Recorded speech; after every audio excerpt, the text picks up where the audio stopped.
din ngayong linggo na isa sa mga araw-araw nating gamit, kaldero o kaserola.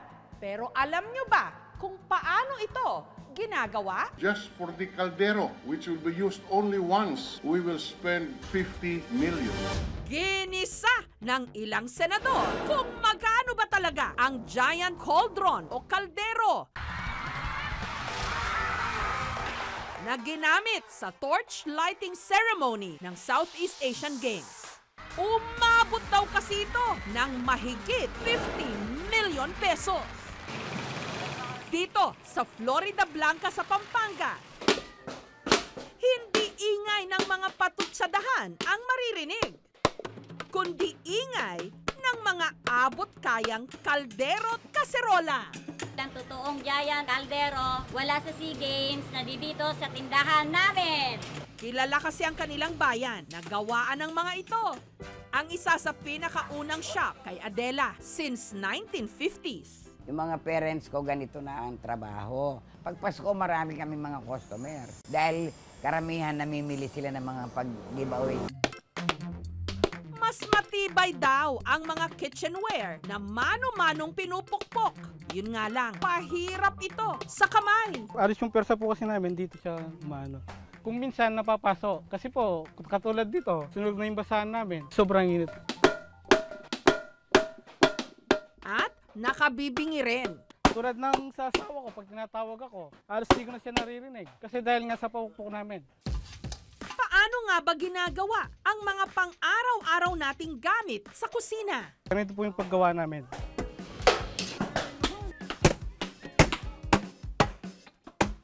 Matapos pukpukin at hulmahin ang mga kaserola na gawa sa aluminum at bakal, Kailangan pong ilagay para lumambot yung aluminum.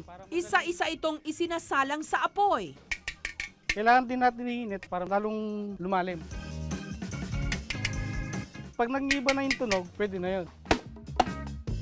Uulit-ulitin hanggang makuha ang tamang forma.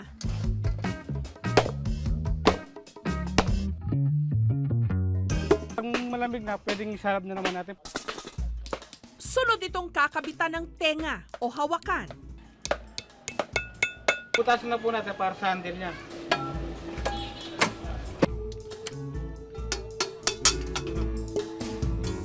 Mula 250 hanggang 3,000 pesos, depende sa laki. Pero ngayon, yung mga kabataan, walang natutong magpukpok. Kaya yung mga nagpupukpok, ay hindi na sila po pwede. Hindi namin alam kung anong mangyayari sa amin. Ang mga lace namang ito na napakametikuloso ang disenyo at ginagawang palamuti at placemat, naisip nyo na rin ba kung paano ginagawa? Ito ang mga Belgian bobbin lace ng Santa Barbara sa Iloilo. Ang isa sa pinakasikat na gumagawa nito, ang handicraft shop na pinamumunuan ni Suzette. Napakabusisi gawin gamit ang bobbin, ang weaving apparatus na ginagawa sa pagbuo ng tela. Kailangan ng matinding pasensya, lalo pat bago mabuo ang isang obra, inaabot ng mula isang araw hanggang isang buwan. Depende sa disenyo at laki. Nakakaduling. Yung bobbin lace, mahirap talaga gawin. Kasi pag magkabuhol-buhol yung threads at yung bobbins, makaduling din. Taong 1991 pa raw niya natutunan ang paggawa ng Belgian bobbin lace na itinuro pa sa kanya ng isang madre mula sa Belgium. Yung advocacy is tulungan din ang mga nanay na mayroon silang trabaho na hindi na sila magtrabaho doon sa labas. Mabisa raw na therapy ito para sa mga may Alzheimer's disease o kaya yung mga may leprosy, gaya ng 71 anyos na si Nanay Delia. Hindi rin ako makapagtrabaho sa labas. Dito na ako. Pag nagawa ka, di parang nagpa-practice na rin yung kamay mo. Dati mahina eh, pero sa ngayon okay na. Ang presyo ng lace na ito mula 300 hanggang 20,000 pesos. Magaganda at saka parang pinaghirapan siya pangregalo sa mga nanay natin. Marami namang natuwa sa pinakabagong selfie spot ngayon sa Maynila. Ang Jones Bridge na binibigyang buhay muli ang kanyang neoclassic na disenyo na hindi nalalayo sa mga engrandeng tulay sa Europe. Taong 1920 nung itayo ang Jones Bridge na nagdurugtong sa Ermita at sa Binondo. Nasira ito noong World War II. Kabilang sa mga bumagsak ang isa sa 4 na rebulto ng La Madre Filipina na obra ng kilalang iskultor na si Ramon Martinez. Matapos ang gera, tinungkab ang 3 sa natirang La Madre Filipina statues at inilipat sa iba't ibang gusali sa lungsod. Pero makalipas ang ilang dekada, bilang parte ng rehabilitasyon ng Jones Bridge, naisipan ng Manila City Hall na muling ibalik ang mga natirang rebulto ng La Madre Filipina. Ang pangunahing trabaho namin ay ingatan, pangalagaan, yung mga naiwang pamana. Pero paano nila maisa sa katuparan ang tila napaka-ambisyosong proyektong ito? Nitong November 23, si Gratitude, ang La Madre Filipina statue na may imahe ng babaeng may kalong-kalong na lalaking umiiyak at isang bata na inilipat noon sa Luneta,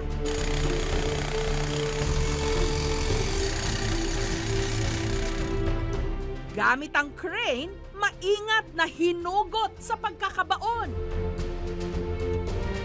Isinakay sa truck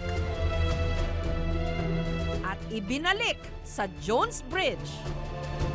Ang buong proseso tumagal ng 2 araw. So dahan-dahan talagang tinanggal yan. Walang part na nasira doon sa rebulto. Transport siya from Luneta papuntang Jones Bridge. Iningatan talaga.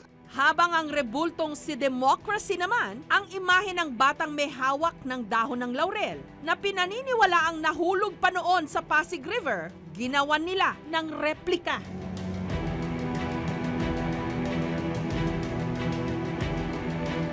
Siguro nagsisimbolo ng kalayaan na rin naman natin bilang Pilipino. Kaya ibinalik namin yan.